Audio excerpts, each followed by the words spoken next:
Okay, the next one that I want to create is an S ring. It's a lot like the figure 8, except for that you bring in and leave a little bit of an extension to the piece. I'm going to start with the round nose plier. I already cut the end off to make it flat.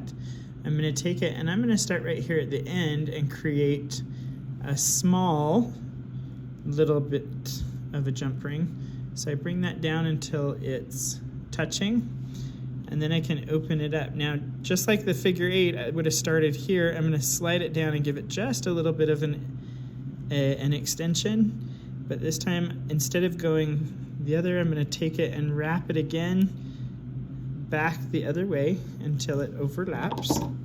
And then I'll cut that jump ring with the flush cutters right here. Oops, this direction, so that I've got a flush end.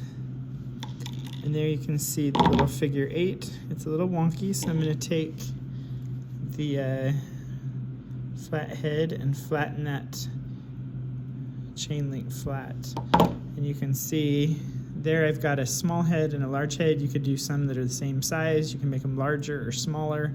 But there's an S link right there.